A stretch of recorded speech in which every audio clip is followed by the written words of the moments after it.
Hey guys, welcome back to ArtosisCasts. We are getting into set 7 of the double ultimate battle between Scan Bishop and Dashic Absolute. So far, Team Terran is winning. I think probably not much to anyone's surprise. They're up 4-2, so Zerg has to win out from here to win the series.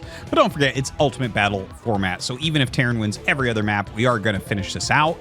And generally, these formats do basically pay per map. It's like this set amount of games that you're going to play no matter what. I think it makes the players actually fight harder even when they're technically not going to win the match overall.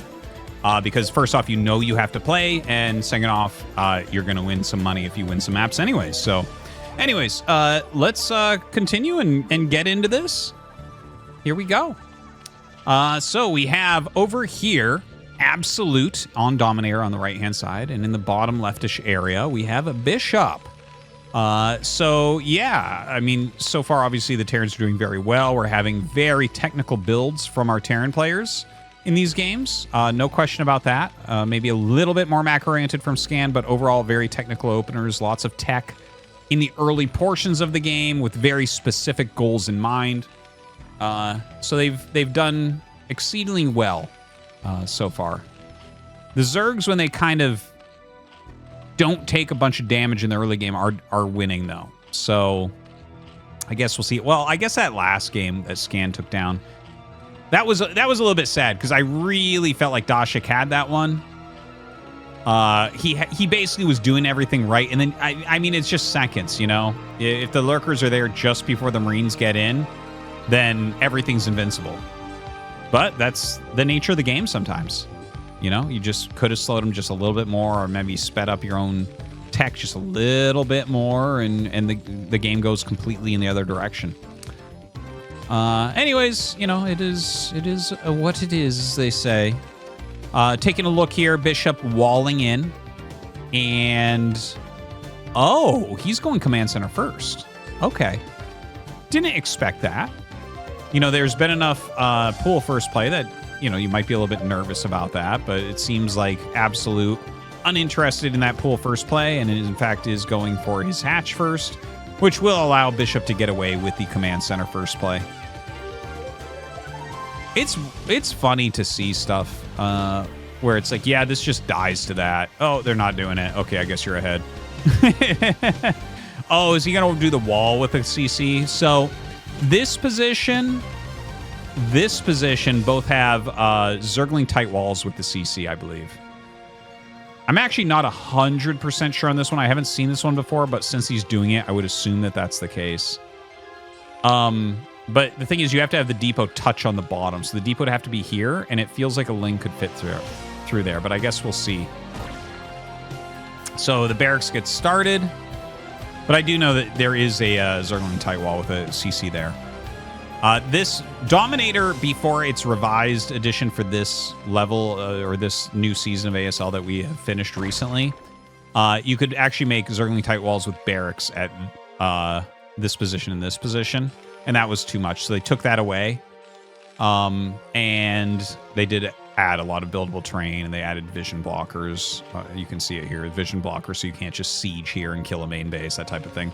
Fix the map up a lot. I actually think this version of Dominator is one of the best 3-player maps we've ever seen. Of course, everyone has a soft place in their heart for Sylphid. It is a great map. I think Dominator is technically a little bit better, but Sylphid's great as well. So, yeah, taking a look. It is a very late gas, and in fact, it's going to be a very fast third hatchery at a third base here. So it's like 3 hatch play, but specifically... some nice micro there. Specifically, it's going to be on 3 different bases. So he actually kills that before he can see if there's a layer. So that's a little bit problematic. This, to me, I'm looking at this, and this looks really, really nice for Absolute.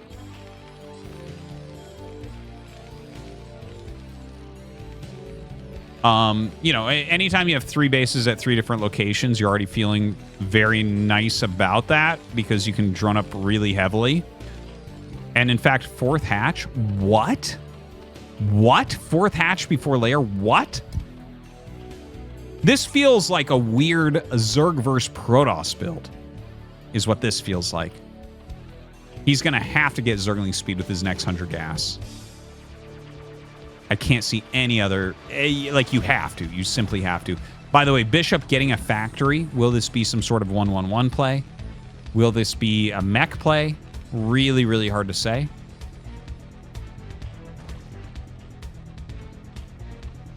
I can't believe he added another hatchery that quickly. That's just so crazy. He's going to have the most insane economy ever. All right, throws a creep colony down, and that's just in time to stop this vulture. And it is going to be a mech build. Oh, I love the amount of mech plays that we're seeing here. This is awesome. No drones up here yet. Double armory. Where is it? We have seen this before. It doesn't have a great win rate. We did see it win recently against Effort, the Royal vs. Effort game. We saw that double armory play in... wait, no.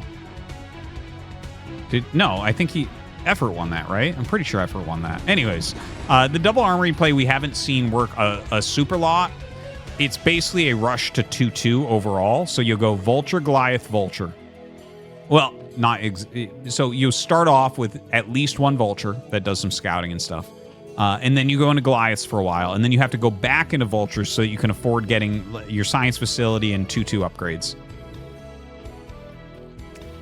It's a very interesting build. I'm super interested in it, and I still don't feel like I can ever do this build because I just don't quite understand what the hell you're trying to... Like, I understand in theory, but honestly, I never see it win, so it's really hard to understand like exactly what the timings are and what exactly you're looking for. Okay, he gets a couple drones with this, so that's really nice. And with really good micro... no, not quite. Spire, almost done. He has so many hatcheries that even losing a few drones doesn't really matter here. You can just replace them very quickly. 1-1 and Goliath Range are being made. He has made the engineering bay, and he does need that this game. It is a later mech play, and he's spending so much on upgrades. You are going to need that little bit of extra defense. I love the bunker here. That's really shoring up his defense as well against both Zerglings and Mutalisks. Very good defensive setup. But the amount of drones, the fact that you're already on 37 drones, this shows some of the holes that might exist in Bishop's build. Where it's like, oh, crap. Like, Zerg is not supposed to, at 7 minutes, have near 40 work. In fact, he's going to have like 44, 43, something like that. That's wild. And he's already getting burrows so that he can hide against vulture harassment. That's really good. And of course, burrow isn't just for that. You also burrow lings around various paths so that you can see the incoming mech units so you don't have to like sacrifice anything. Starport on the way. As you can see, it's a very fast starport to support getting 2-2 quickly. We have the Hydralisk speed on the way as well. The mutas, I'm not sure what he's going to do with the mutas, really. I don't think he's going to focus on them too heavily. And, of course, here's another thing with the double armory. And this is... I'm kind of showing my own ignorance here because the double armory build isn't popular. We've seen all sorts of Terran pros try it. It doesn't have a great win rate. I've seen it a little bit more recently, so I think the win rate's probably going up. I think that the pros are getting better at it. But I still don't get it because look at how late your factories come up, right? This is like... It's very, very late. If you think back, for instance, to the... mech game that Bishop won earlier. Dude, he had 5 factories, like, now. Like, done. Okay, and we're sitting here, and it's like, okay, yeah, you get these upgrades, but you don't have a timing to push.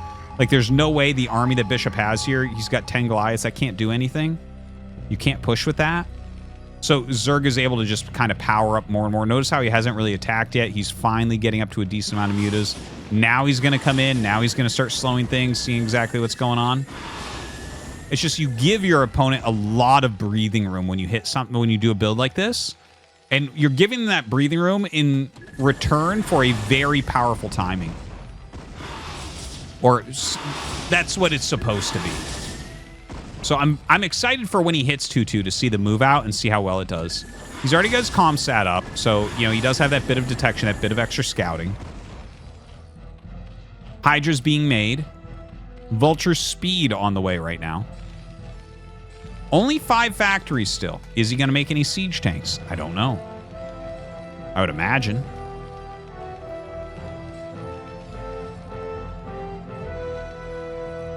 Looking over at Absolute's base, he has a 4th base coming up.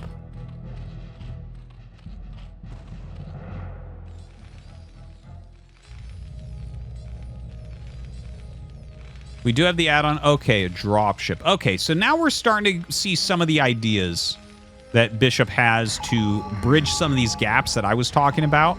So I would say that this dropship and the vulture speed that he's getting right now, these two are going to go together.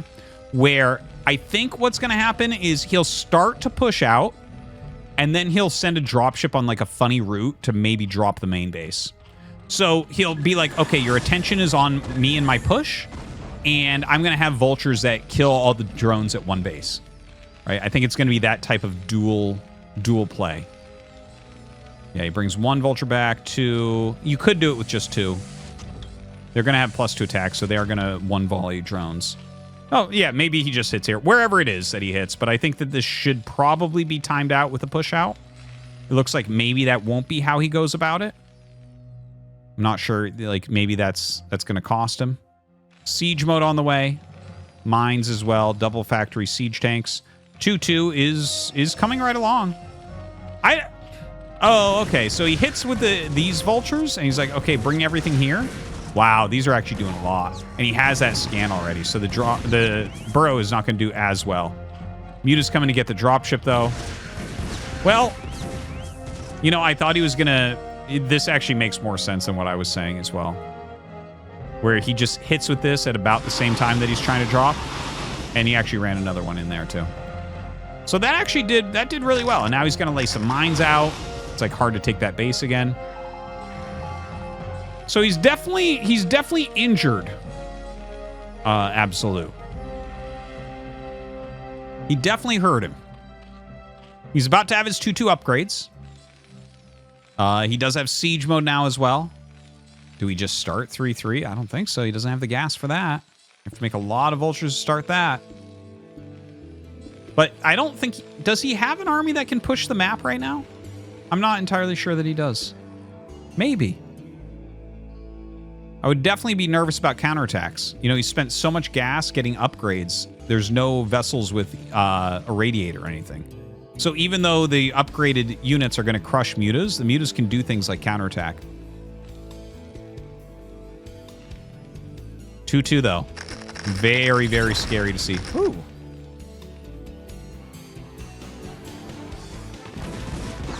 Yeah, making a few missile turrets here. Oh, you know what that was? He laid mines and they hit a burrowed ling. I was like, how did that happen?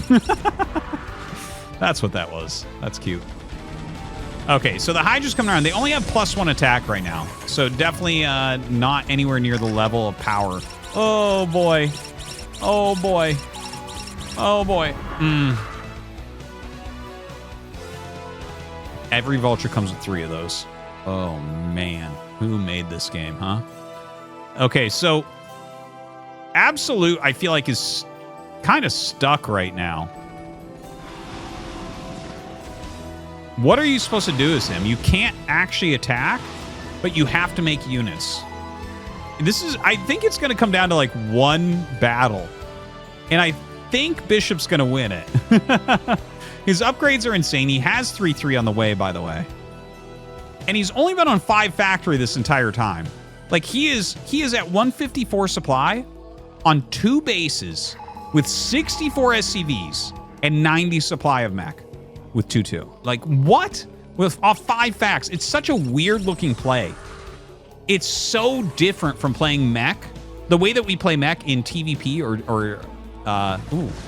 TVT, like, so much more of the map would be taken on both sides.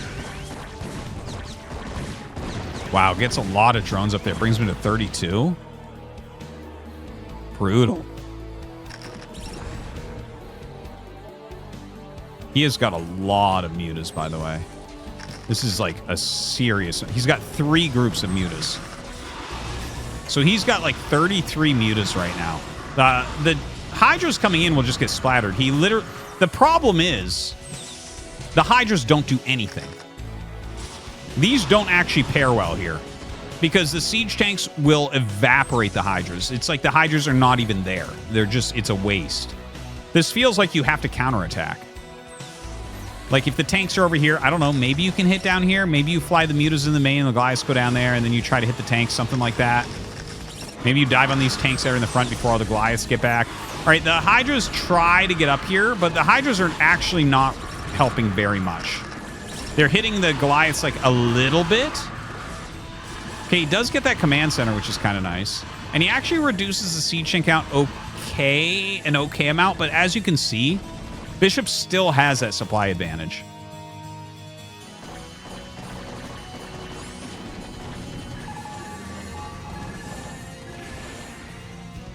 Command center finishing up at that third base.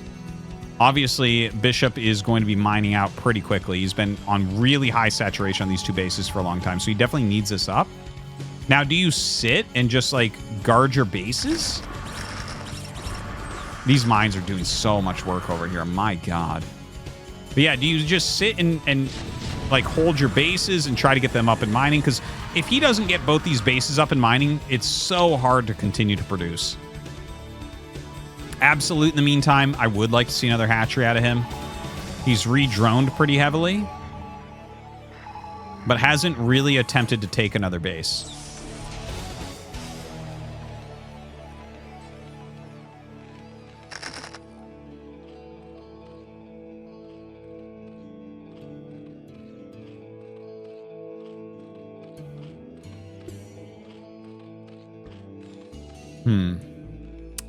It's a very scary army, and you can see how many Goliaths he's got in here. It's kind of funny. It's like he's going very light as far as vultures go. He's just trying to spend on this anti-air a lot, which does make some sense. It's pretty good against queens, and obviously it's going to stop mutas from being dominating in any way. Well, they are dominating in the counterattack a little bit, going to take out this eBay. And this is what I was looking for before. Like, I feel like in a situation like this where your opponent's so well upgraded, it's like, well, you can't, you know, it's so hard to attack into them. Just do a counterattack. It's really hard for the Goliaths to walk around and counter these mutas. You can see the Hydras coming in have actually forced the main army back. So he brings these up, and yeah, bringing these up to kill this chunk of army is amazing. This is super, super good. Wow, is Absolute going to win this? I don't know, because this army is still so hard, but he's going to get the command center. He's going to pop more tanks over here. He's being very efficient with this. He has, I don't know, like, he can do some damage up here. The Goliaths, if they chase, can save the command center for sure. Honestly, the Marines, just, these have +0, so +1 carapace. It's not that scary. All right, counterattack here from Bishop. He's trying to push this. He's trying to end this. The Muta's getting a command center up here as well. So it's going to be the third command center killed this game. Not a lot of siege tanks, but yes, a lot of Goliaths. Goliaths do fight better against Hydras than Vultures, that's for sure. They actually aren't all that bad against Hydras. And Absolute is going to leave the game. So that is going to be a win here for Bishop. Kind of a crazy one. That one, that was really, really interesting. I have to think about that one some, but yeah. There you have it. Yeah, thanks for watching, and yeah, on with the series. And so as we go into game number 6 here, this is Scan playing against Dashic once again. So Scan in the bottom left here of Polestar, and Dashic in the top right. Yeah. So Team Terran has technically won, but we still have a couple maps left and some opportunities for the Zerg players to show their stuff. Definitely the most technical series I've seen since Royal dismantled Zergs on his run through ASL. Like, if you look back at that, his series against Hero is the one that really comes to mind, where he had a teched out build like every game. Between Scan and Bishop, they have had so many teched out builds. Like, it felt like every game had some spice in it, which maybe that's just the way to play Terran vs. Zerg right now. Stock standard bio play has a pretty low win rate at pro levels against Zerg at the moment. You know, even though at lower levels you're still going to find Sunken Bus and Scourge not in the right place to stop a dropship, that type of thing.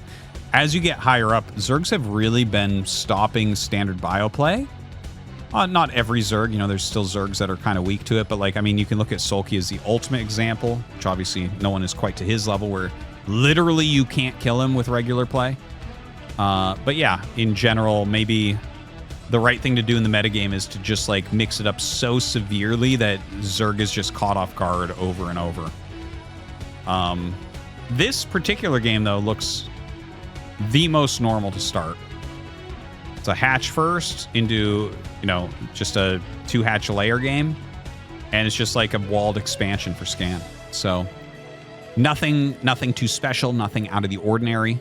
You know, what I'm looking for, I do want to see like a stock standard macro like Science Vessel, Marine Medic dropship, going up against, you know, a Defiler, Lurker after Muta, going into Ultra, you know, that type of thing, battling for 4th base, battling, you know, Terran 4 bases.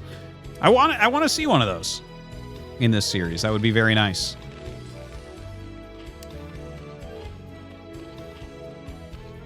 Oh. I actually, like, I was so busy kind of talking about things, I didn't recognize this is like the latest scout ever. And he's just scouting cross map, and he's gonna go right up and see what he wants to see. I think. Oh, good micro from Dashic. Really nice.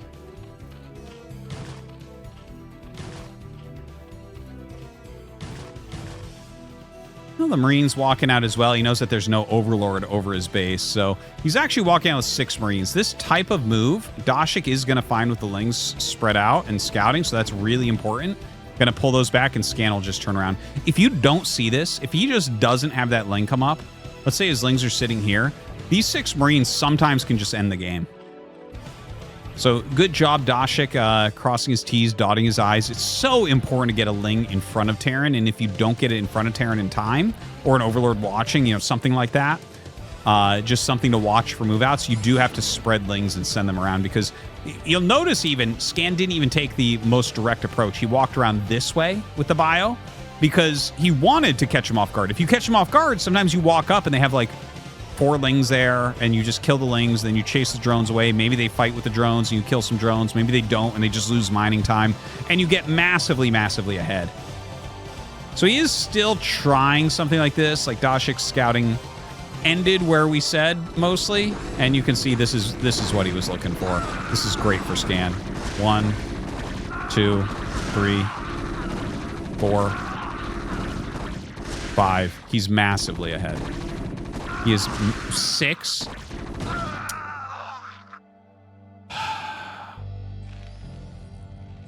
Scan is incredibly, incredibly ahead. And look at, I don't think he was originally planning on the 4th Rax. But when you get damage like that, the 4th Rax becomes a great, great choice, because you just lean on Zerg from here. Like, what is Zerg supposed to do? How do you come back from a game like this? There's a lot of ideas, and all the ideas can be valid in certain situations. Thing is, when your opponent is leaning on you, those situations, like, it closes up. Let's say that he just went 3 racks, you know, gets his factory in 30 seconds from now, kind of plays a little defensive stuff. It's like, oh, okay, you know, maybe there's a few different things you could do here. You could go heavy Muta and try to out-micro your opponent. You could, you know, maybe rush to Lurker really, really quickly with low Muta counts, right? And maybe the lower Muta counts keep this into the base a little bit longer, and you get your Lurkers up, and then you get to Defiler, and you actually make the game long and make some real potentials for your opponent to make some mistakes. But in a game like this, where you're going 4 racks, it's like as soon as you have range, you can start moving out. And you're just producing enough that you keep attacking, and even if Zerg comes up and trades okay-ish, they already lost 6 drones, and it's harder for them to reproduce this than it is for you. So yeah, I really like this this play from Scan getting to the 4 racks. He does want to start his factory relatively soon still. It's great to keep those Marine rounds going, but like, yeah, okay, there it is. He did start it, my bad. But yeah, you do want to make sure you're still getting that by about 7 minutes. Now, the Muta's coming out. This is looking terrible for Dashic right now. I can't believe that worked for Scan. Like, he walked up, then he turned around at the Marines, and he just turned around again. It's like, no way he'll scout the whole map twice. Yeah, I guess so. Or I guess not. So he has 3 bases up. He starts his Hydralisk Den. This is going to be a little bit late. Oh. Train wreck game here for Dashic. And look at how Scan's just sitting. He doesn't even care. Base Scan. Going up to 5 racks. Oh, yeah. Yeah, this actually makes sense as well. So, like, you know, it's much more standard to go to starport, but you look at a game like this, and Dashic has to slow certain things to do other things. So getting the factory in starport really punishes the slowness of the Hive. It punishes it beautifully. If he just makes 2 siege tanks and goes, yeah, there's the first one started just slightly late, but it's okay. Still quick enough. But if he just makes 2 siege tanks and goes, the odds of Dashic holding that are very slim. Now look at this, sending a little group of Marine Medic up to the top left. The Mutas have to retreat. This should move now. There's no reason to stand it here. As soon as his opponent sees this group needs to move. So now he recognizes, like, oh, okay, you did see that. Running forward here, and he'll just trade it as best he can. This Bioforce moving forward. Honestly, Dashic's doing a really good job. He's going to clean this, and he actually has enough to clean this too. So Scan is maybe getting a little bit sloppy here. How hurt are these? I mean, they're hurt, but we'll see, I guess. Needs some good micro for sure.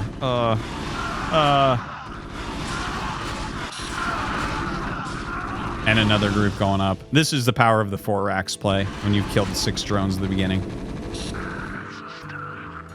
This was brutal for poor Dashic. He just doesn't have anything over here. He's trying to get a lurker going. Yeah, it's just everything is a little bit too late, and Scan is super on top of it.